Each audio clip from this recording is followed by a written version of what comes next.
Hello everyone, नमस्कार। स्वागत है आपका अपने यूट्यूब चैनल इलेक्ट्रिकल स्टडी में। जैसे कि दोस्तों लाइनमैन और एसएसएस से रिलेटेड हमारी टेक्निकल सीरीज चल रही थी। 19 पार्ट के अंदर दोस्तों लगभग हमने 10,000 प्लस क्वेश्चन अपडेट कर दिए हैं। वो पार्ट आपने नहीं देखे तो उनकी अलग से प्लेलिस्ट बना दी है। प्लेलिस्ट में जाके आप सारे के सारे पार्ट जरूर देख लें। वो नहीं देखे हैं तो दोस्तों काफ़ी सारे अनटच लेवल के क्वेश्चन जो एग्जाम में पूछे जाने के पूरे चांसेज रहते हैं वो आपसे छूट चुके हैं, इसलिए वो सारे के सारे पार्ट एक बार जरूर देखें।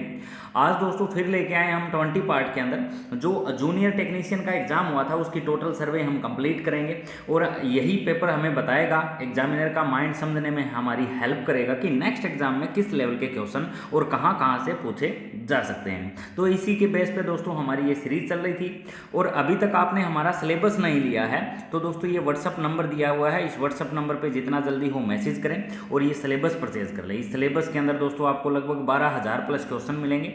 12,000 प्लस क्वेश्चन दोस्तों जो प्रीवियस ईयर का जो एग्जाम हुआ था उसको देखते हुए तैयार किए गए हैं। ठीक है, तो ये सिलेबस लेके जितना जल्दी हो दोस्तों स्टडी कर लें, क्योंकि ये जितना भी सिलेबस तैयार किया गया है, जितने भी प्रीवियस ईयर के जो एग्जाम हुए हैं उनको देखते हुए, उनको ध्यान में रखते हुए तैयार किया गया है, ताकि नेक्स्ट एग्जाम में अगर किसी भी लेवल का क्वेश्चन पूछा जाए तो वो हमारा क्या ना हो, गलत ना हो। ठीक है, तो आज की इस सीरीज के अंदर बहुत बेहतरीन क्वेश्चन हम लेके आए हैं। एसीबी, वीसीबी, ओसीबी या दोस्तों एसएम 6 जो एमसीबी होती है वो क्या होती है, तो कंप्लीट जानकारी इसमें रहेगी। ठीक है, ये वीडियो के देखने के बाद दोस्तों आपको कभी भी एमसीबी से रिलेटेड या दोस्तों किसी भी बैटरी से रिलेटेड क्वेश्चन अगर पूछा जाएगा तो वो आपका क्या नहीं होगा, गलत नहीं हुआ। ठीक है, तो वीडियो को एक बार समझ में ना आए तो 2 बार जरूर देख लें।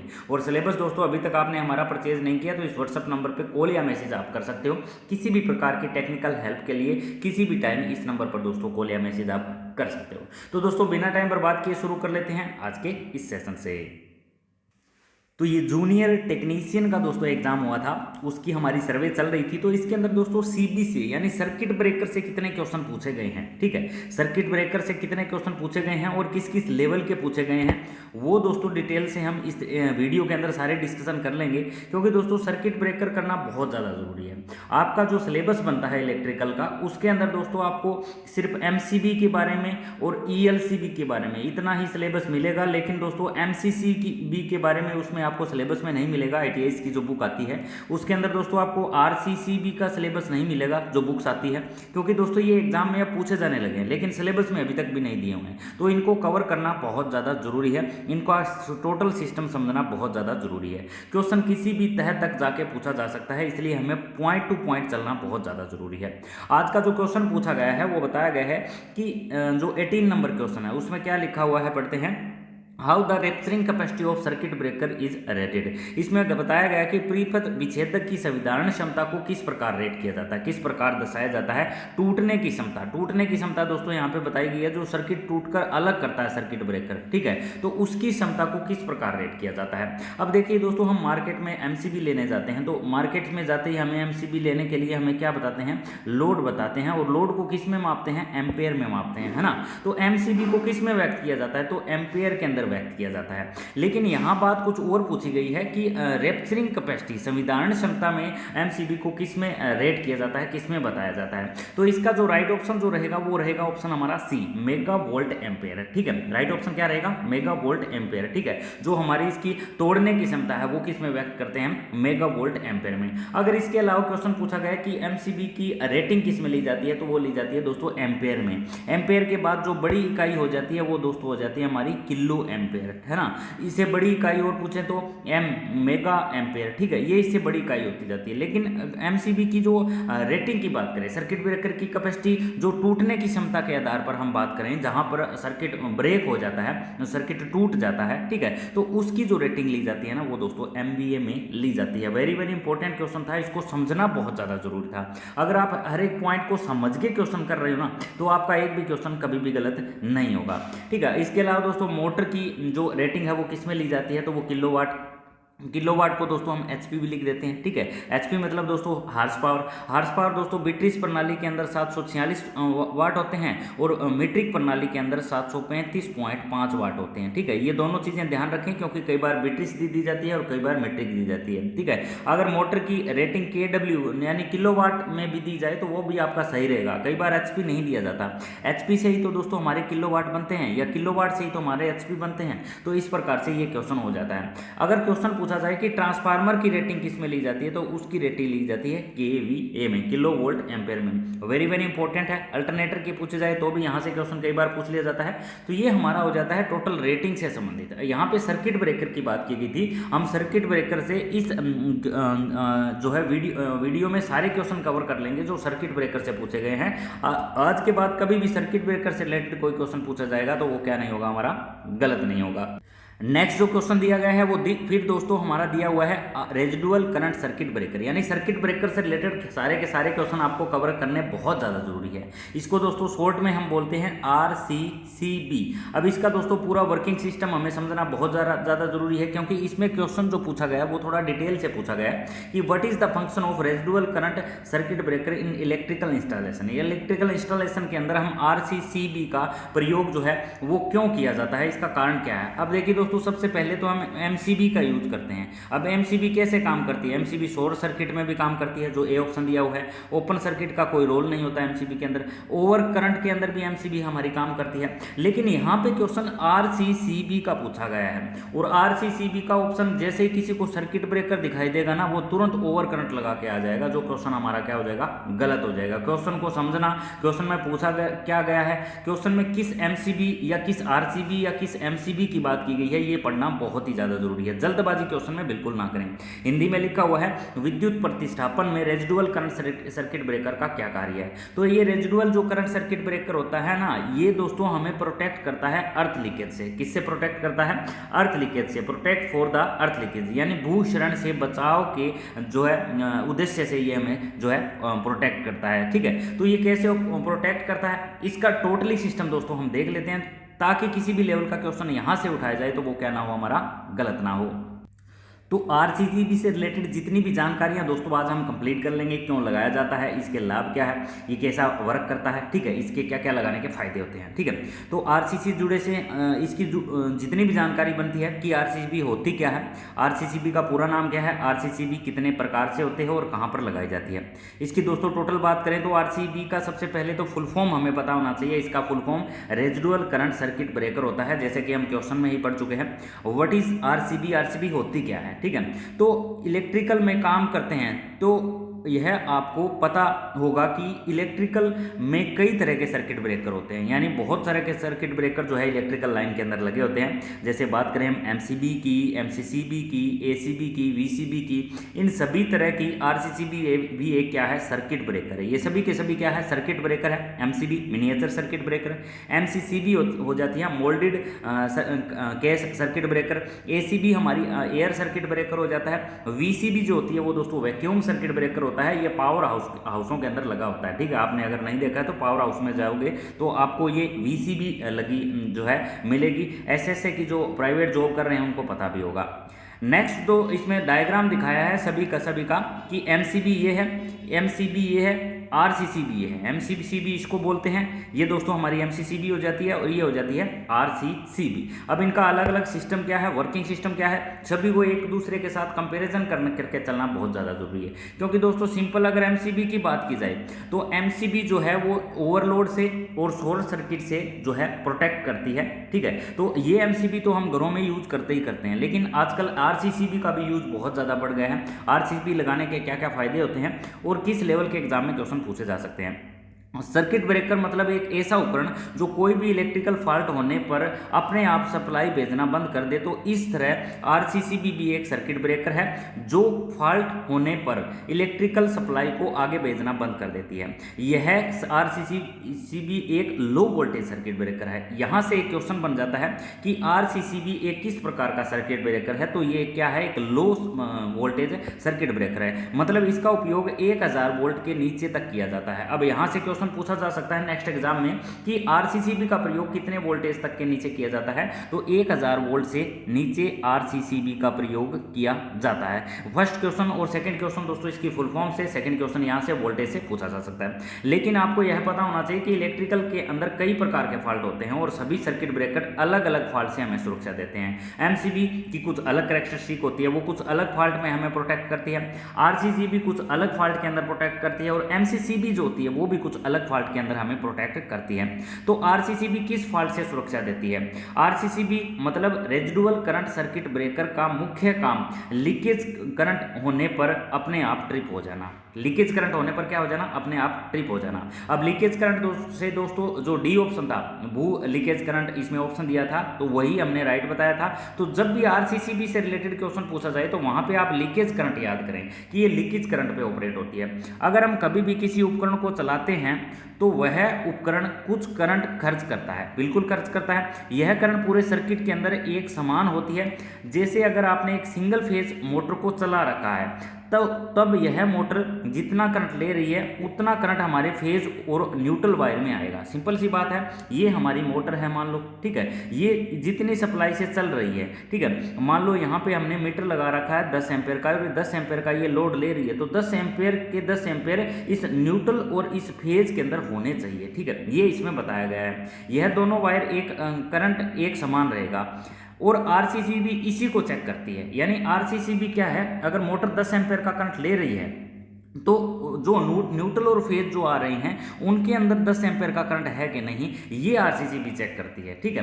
क्योंकि इसका काम क्या होता है, कहीं से कोई लीकेज तो नहीं हो रहा है। मान लो मोटर कहीं अर्थ हो रखी है तो नीचे भी तो अर्थ की तरफ भी तो करंट जा रहा है ना, तो वहां पर ये करंट को सेंस करती है। आरसीसीबी इसी को चेक करती है कि जितना करंट फेज में है उतना बिल्कुल सेम करंट न्यूट्रल में है या नहीं। जैसे ही इन करंट की वैल्यू में अंतर आता है तो आरसीसीबी को लगता है कि सिस्टम में कहीं लीकेज फॉल्ट हो गया है और वह ट्रिप हो जाती है।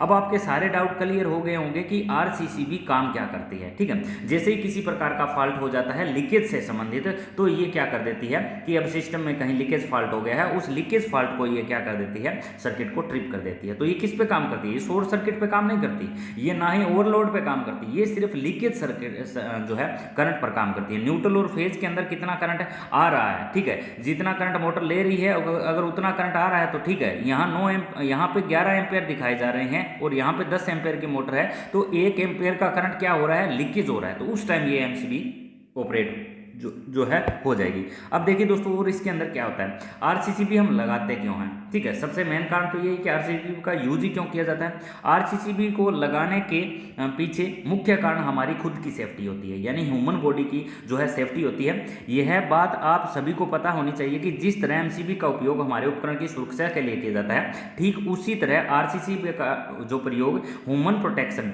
मतलब हम इंसानों की सुरक्षा के लिए किया जाता है। अब दोस्तों, अगर हम घर में आरसीसीबी नहीं लगा रखी, एमसीसीबी नहीं लगा रखी, एमसीसीबी मान लो लगा रखी है, तो एमसीबी से तो हमारे इंस्ट्रूमेंट प्रोटेक्ट हो रहे हैं ना, लेकिन ह्यूमन बॉडी यानी कहीं से भी हमारे अंदर झटका लग जाता है बॉडी के अंदर, तो हमें क्या प्रोटेक्शन चाहिए, ठीक है। तो इसके लिए हमारी लगाई जाती है आरसीसीबी। यहां से आपके सारे डाउट क्लियर हो जाते हैं। उसके बाद है आरसीसीबी को कहां पर लगाया जाता है। जैसा कि मैंने आपको बताया कि इलेक्ट्रिकल से हमें बचाने का काम करती है, तो जहां पर हमें सुरक्षा की जरूरत है हम आरसीसीबी को लगा सकते हैं। इसको हम ज़्यादातर घरों की मेन जो लाइन है जहां एमसीबी लगी होती है उसके साथ में लगा देते हैं, यानी एमसीबी के तुरंत बाद इसको लगा दो, क्योंकि तुरंत बाद कहीं भी इंस्ट्रूमेंट के अंदर कोई झटका महसूस होगा या हमें कभी भी झटका लगेगा तो ये सर्किट को क्या कर देगी, तुरंत बंद कर देगी। जैसे कि आपने सर्किट डायग्राम के अंदर एमसीबी यहाँ लगी हुई है और आरसीसीबी यहाँ लगी, ये जो लगी हुई है ना, इसको आरसीसीबी हम बोलते हैं। कई लोगों को लगता है कि आरसीसीबी को लगा लेते हैं हम, अब एमसीबी नहीं लगानी चाहिए, लेकिन एमसीबी का दोस्तों वर्किंग सिस्टम अलग होता है और आरसीसीबी का वर्किंग सिस्टम अलग होता है, ठीक है। दोनों का वर्किंग सिस्टम आपको अच्छे से समझ आ गया होगा कि आरसीसीबी क्यों लगाते हैं। अब आरसीसीबी कितने प्रकार की आती है, नेक्स्ट जो क्वेश्चन पूछा जा सकता है कि आरसीसीबी कितने प्रकार की आती है। तो आरसीसीबी 2 टाइप की आती है, एक तो 2 पोल की आती है, एक 4 पोल की आती है, ठीक है। अब 4 पोल और 2 पोल में डिफरेंस क्या है।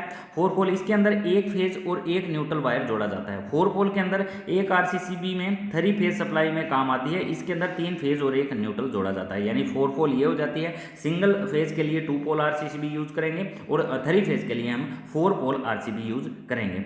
अब देखिए दोस्तों, आरसीसीबी का सेंसिटिव वैल्यू जो है वो कितना होता है ये भी जानना बहुत ज़्यादा जरूरी है।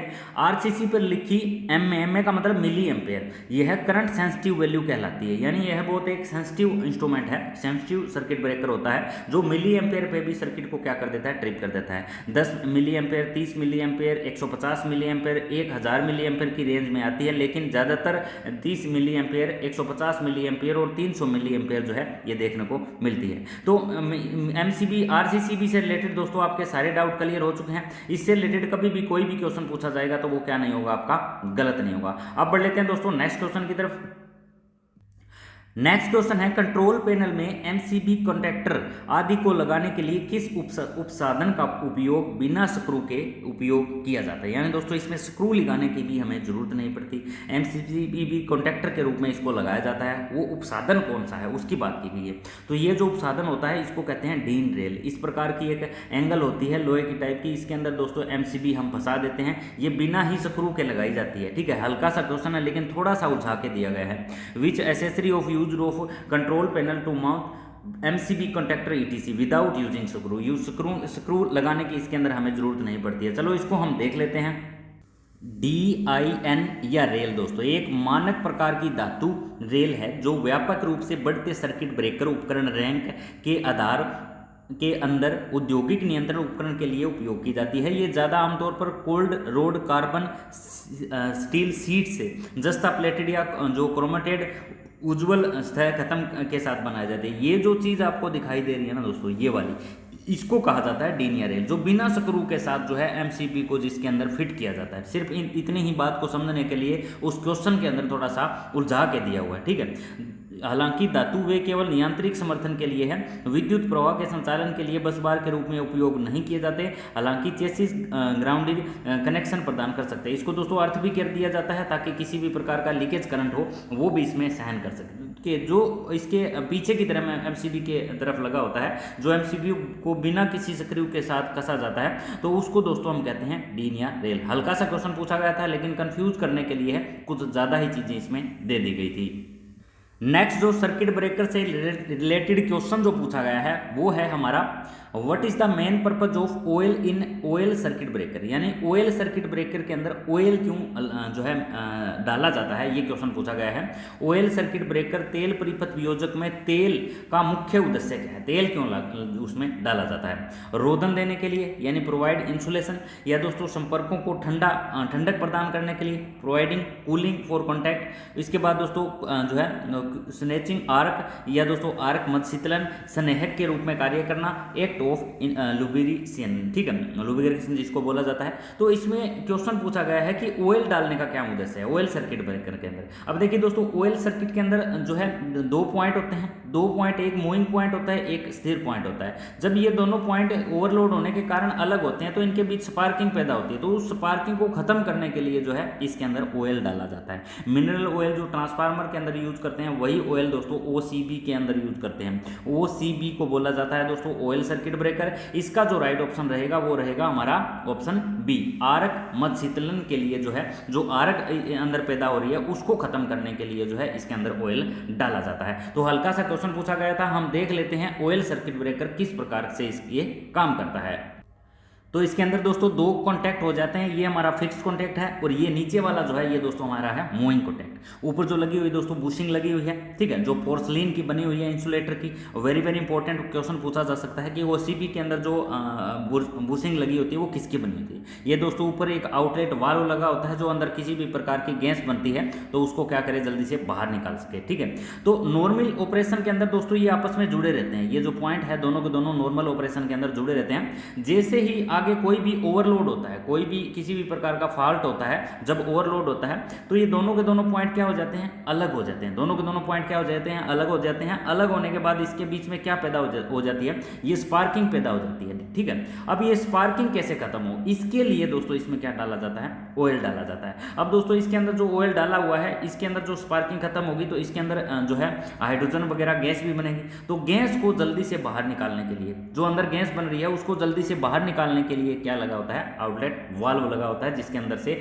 जिसके थ्रू सारी की सारी गैस जो है वो बाहर निकल जाती है। ये दोस्तों इसके अंदर ट्रांसफार्मर ऑयल जो है डला होता है। जैसे ही इसके अंदर हीट जो बनती है तो हाइड्रोजन गैस बनकर ऊपर की तरफ उठती है। ये ऑयल जो है इसको खत्म तो कर देता है, इसके बीच जो चिंगारी जो उत्पन्न हो रही है इसको खत्म जो कर देता है, लेकिन इस गैस को कैसे बाहर निकाला जाए, तो इस जो ऊपर वाल्व लगा हुआ है आउटलेट, इसको दोस्तों ये ऊपर से बाहर निकाल देता है। तो ये दोस्तों OCB का मेनली सा सिस्टम है जो वेरी वेरी इंपॉर्टेंट है और एग्जाम में बहुत बार पूछा जाता है। ठीक है, इससे रिलेटेड कोई भी एग्जाम में क्वेश्चन पूछा जाएगा तो अब आसानी के साथ आप कर सकते हो।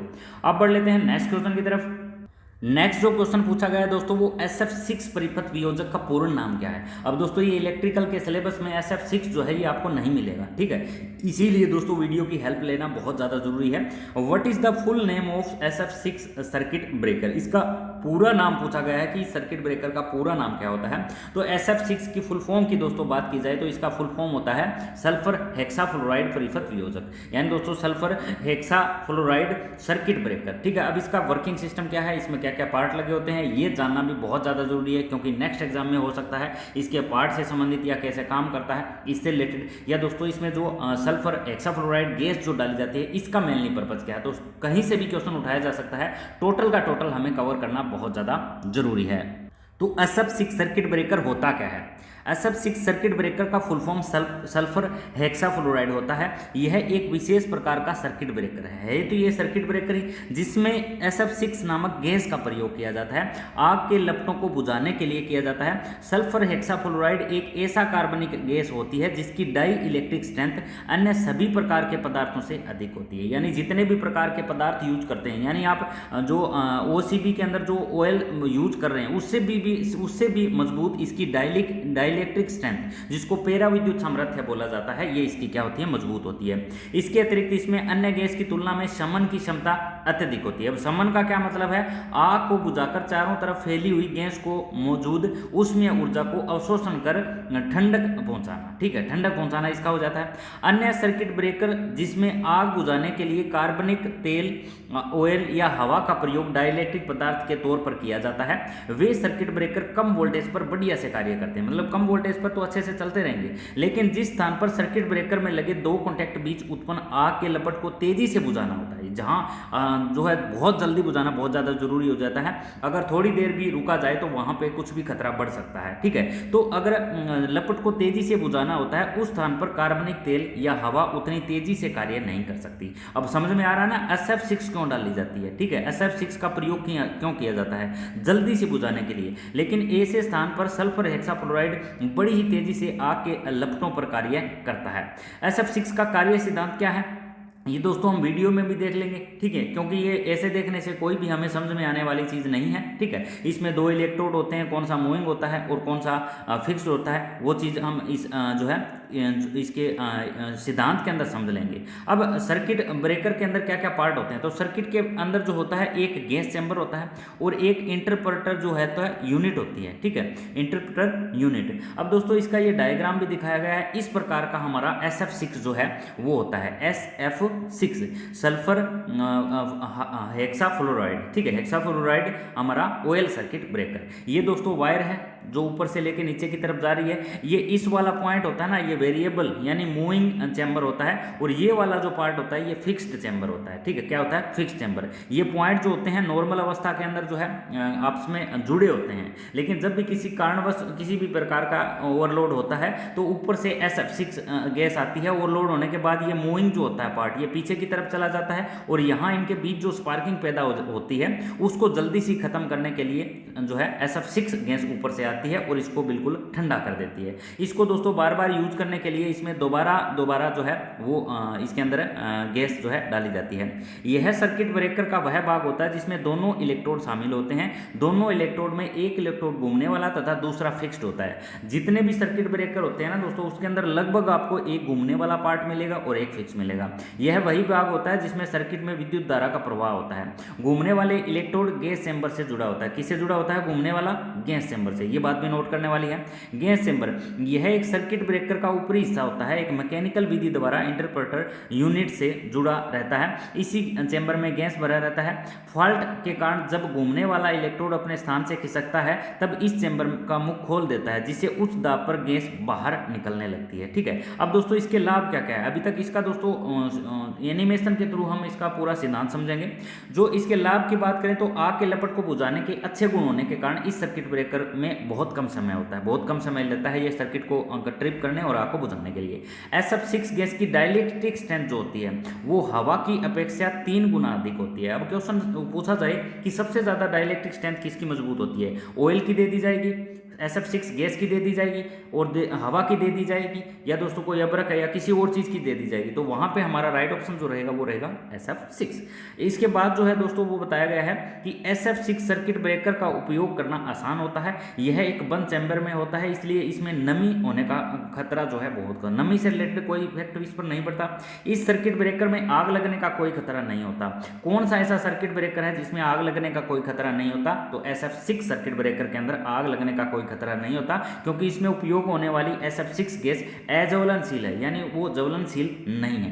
नेक्स्ट जो पॉइंट है, यह अन्य सर्किट ब्रेकरों की तुलना में इसका मेंटेनेंस आसान होता है, इसको आसानी से जो है मेंटेन किया जा सकता है। इसमें उपयोग होने वाली गैस अकेरिय तथा अज्वलनशील होती है। अब दोस्तों इसकी हानि भी हमें देखनी बहुत ज़्यादा जरूरी है। हानि में क्या क्या लिखा हुआ है, यह सर्किट ब्रेकर अन्य सर्किट ब्रेकर की तुलना में महंगा होता है, क्योंकि दोस्तों SF6 जो गैस होती है ना वो क्या होती है, महंगी होती है। SF6 गैस एक महंगी गैस होती है। इसका उपयोग होने वाली गैस का प्रत्येक ऑपरेशन के बाद दोबारा होना पड़ता है, यानी एक बार ये ट्रिप हो गया ना तो इसके ऑपरेशन के बाद इसमें दोबारा गैस डालनी पड़ती है। ठीक है, तो ये इसकी सबसे बड़ा हानि का एक स्वरूप हो जाता है, क्योंकि ये गैस ऊपर से तो महंगी है और उससे ऊपर से दोस्तों एक ऑपरेशन के बाद इसमें दोबारा गैस को भरना पड़ता है। अब दोस्तों इसका वर्किंग सिस्टम एनिमेशन के थ्रू हम देख लेते हैं। तो ये दोस्तों इसका एनिमेशन वीडियो है, इसमें आप आसानी से समझ सकते हो कौन सा मूविंग है। तो जो ये वाला पार्ट है ये जो है दोस्तों इसका मूविंग कॉन्टैक्ट होता है, ये जो होता है ये फिक्स्ड कॉन्टैक्ट होता है। जैसे ही दोस्तों ये जब नॉर्मल पोजीशन में होता है तो ये एक दूसरे से अटैच होता है। ठीक है, ऊपर वाला पॉइंट जो होता है इसके अंदर दोस्तों हमारी SF6 गैस भरी होती है। ठीक है, इसकी एक खास बात होती है दोस्तों, इसके अंदर एक हॉर्न लगा होता है जो हमें अलार्म देकर संकेत भी कर देता है। किसी भी प्रकार की जब फॉल्ट की पोजीशन होती है तो ये हमें क्या कर देता है, संकेत भी कर देता है। तो ऊपर जो वाल्व जो लगा होता है इसके अंदर दोस्तों हमारी SF6 गैस जो है वो भरी रहती है। ये जो होता है दोस्तों वो लोअर चैम्बर होता है, इसके अंदर जो गैस आ जाती है बाद में जब हमारा सर्किट ब्रेकर क्या हो जाता है, ट्रिप हो जाता है। अब स्टार्टिंग के अंदर की बात की जाए तो ये बिल्कुल जो है ये फिक्स होता है। अभी हम देखते हैं इसको। तो स्टार्टिंग पोजीशन के अंदर दोस्तों ये जो सर्किट ब्रेकर होता है ये आपस में जुड़ा रहता है। जैसे ही अलग होता है, ठीक है, तो ये मूविंग कॉन्टैक्ट पीछे की तरफ खिसक जाता है। ठीक है, अब इनके अंदर जो ये दिखाई दे रही है ये आपको स्पार्किंग दिखाई दे रही है। अब इस स्पार्किंग को बहुत जल्दी से और तेज गति से इसको जो है ऑब्जर्व करने के लिए, बंद करने के लिए इस पर SF6 जो है वो ऊपर से लगाई जाती है, ताकि जितना जल्दी हो ये सर्किट ब्रेकर के अंदर जो चिंगारी पैदा हो रही है उसको जितना जल्दी हो क्या किया जा सके, ऑब्जर्व किया जा सकते, उसको जो है बंद किया जा सकते। ठीक है, और जैसे ही ये स्पार्किंग बंद हो जाती है तो ये लोअर प्रेशर की जो चैम्बर बना हुआ है इसके अंदर हमारी SF6 गैस जो है वो आ जाती है। फिर दोस्तों इसको दोबारा भरना पड़ता है। ये SF6 जैसे ही इस आर्किंग के बीच आती है तो ये अलार्म जो है, जो यहाँ पे एक अलार्म लगा हुआ है, ये हमें संकेत भी दे देता है कि किसी भी प्रकार का फॉल्ट हुआ है, तो उस फॉल्ट को हम वहाँ जाके देख भी सकते हैं। तो ये इसका मोटा मोटा सिस्टम हमारा हो जाता है। अब लास्ट जो क्वेश्चन पूछा जाता है वो MCB और MCCB से पूछा जाता है, क्योंकि MCB से जुड़े हुए सारे क्वेश्चन हम कर चुके हैं। अब आ जाता है MCCB वाली वीडियो आपने नहीं देखी है तो जरूर देख लें, इसका वर्किंग सिस्टम कंप्लीट समझाया हुआ है। MCB का फुल फॉर्म आपको पता है। MCCB की बात करें तो मोल्डेड केस सर्किट ब्रेकर हमारा हो जाता है। ठीक है, तो इन दोनों में अंतर क्या है, अंतर देखने से हमारे बहुत सारे डाउट क्लियर हो जाते हैं। MCB और MCCB दोनों ही इलेक्ट्रिकल के सर्किट ब्रेकर है जिनका काम फॉल्ट के समय ऑटोमेटिक बंद होकर हमारे उपकरण को क्या देना, सुरक्षा प्रदान करना होता है। MCCB और MCB दोनों ही लो वोल्टेज सर्किट ब्रेकर है, और ये दोनों भी कौन से हैं, लो वोल्टेज सर्किट ब्रेकर है। RCCB भी पूछा जाए तो वो भी क्या है, लो सर्किट ब्रेकर है। 1000 वोल्ट के नीचे ही ये उपयोग किए जाते हैं। MCCB और MCB दोनों ही शॉर्ट सर्किट और ओवरलोड होने पर हमारे उपकरणों को सुरक्षा देते हैं। अब देखिए दोस्तों, दोनों ही सुरक्षा देते हैं तो इनमें फर्क क्या है, ठीक है, वो भी हम देख लेते हैं कि क्या फर्क इनमें होता है। ठीक है, ये दोस्तों दिखाया हुआ है MCB और ये दिखाया हुआ है MCCB।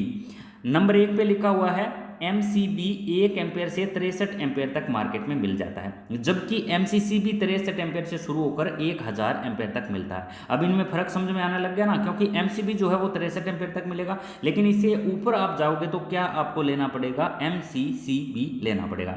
नेक्स्ट जो पॉइंट बताया हुआ है वो बहुत ही शानदार बताया हुआ है कि MCB में रिमोट कंट्रोल नहीं होता। जो मिनिएचर सर्किट ब्रेकर है होता है उसके अंदर क्या नहीं होता, रिमोट कंट्रोल नहीं होता। अगर क्वेश्चन पूछा जाए ऐसा कौन सा सर्किट ब्रेकर है जिसके अंदर रिमोट कंट्रोल होता है, तो वो हमारा होता है moulded case circuit breaker. Very very important, यहाँ से क्वेश्चन उठाया जा सकता है। जबकि कुछ MCB में आपको रिमोट कंट्रोल मिलता है, इसकी मदद से आप MCB को दूर से भी बंद व चालू कर सकते हो। MCB की इंटरप्रेटिंग जो रेटिंग होती है, ठीक है, वो क्या होती है, 18000 एम्पेयर तक होती है, जबकि MCCB की जो रेटिंग होती है वो दोस्तों लगभग 2 लाख तक होती है। वेरी वेरी इंपॉर्टेंट क्वेश्चन दोस्तों यहाँ से भी उठाया जा सकता है। मतलब इंटरप्रेटिंग जो रेटिंग है हमारे उपकरण को क्षमता बताती है कि वह उपकरण ज़्यादा से ज़्यादा 1 मिलीसेकंड के लिए कितने करंट को झेल सकता है, क्योंकि हम सभी को पता है फॉल्ट के समय करंट काफ़ी ज़्यादा मात्रा में बहता है। इसके बाद जो 4th नंबर अंत बताया हुआ है वो है कि MCB के अंदर ट्रिपिंग करंट लेवल फिक्स होता है। जो MCB जो होते हैं उसके अंदर फिक्स होता है, पहले से फिक्स होता है। MCB के अंदर ट्रिपिंग करंट को कम व ज़्यादा कर सकते हो, यानी दोस्तों इसका करंट का लेवल जो है आप अपनी क्षमता अनुसार कितना आपको करंट रेटिंग इसकी रखनी है तो इसको कम या ज़्यादा कर सकते हो। मतलब MCCB के ऊपर आपको एक पोर्ट मिल जाता है, उसको कम ज़्यादा करके हम MCB को हमारे अनुसार जो है कम ज़्यादा करंट पर सेट कर सकते हैं, जबकि MCB में हमें यह पोर्ट नहीं मिलता है। 5th जो नंबर बताया हुआ है बहुत ज़्यादा इंपॉर्टेंट है कि MCB का उपयोग घरों में लाइटिंग सर्किट और कम लोड पर चलाने वाले छोटे उपकरणों को सुरक्षा देने के लिए किया जाता है, जबकि MCCB का उपयोग कंपनी और बड़े उपकरण के लिए किया जाता है। तो मुझे नहीं लगता इसके बाद दोस्तों MCB से रिलेटेड कोई क्वेश्चन पूछा जाए तो गलत करोगे, MCCB से रिलेटेड कोई क्वेश्चन पूछा जाए तो गलत करोगे, RCCB से रिलेटेड कोई क्वेश्चन पूछा जाए तो गलत करोगे, या दोस्तों ELCB से रिलेटेड कोई क्वेश्चन पूछा जाए तो वो आपका गलत होगा। सारे के सारे क्वेश्चन दोस्तों हमारे कवर हो जाते हैं। तो दोस्तों चैनल को अभी तक सब्सक्राइब नहीं किया तो जितना जल्दी हो कर लें, और चैनल पर नए आए हो तो बाकी की सारी वीडियो आप जरूर देख लें। अभी तक हमारा सिलेबस परचेज नहीं किया तो वो जितना जल्दी हो सिलेबस परचेज कर लें, क्योंकि दोस्तों आज का जो टॉपिक था हमारा सर्किट ब्रेकर से संबंधित था। सारे के सारे सर्किट ब्रेकर का वर्किंग सिस्टम समझना बहुत ज़्यादा जरूरी था। तो दोस्तों फिर मिलते हैं कल नेक्स्ट वीडियो में, तब तक दोस्तों नमस्कार, जय हिंद, जय भारत।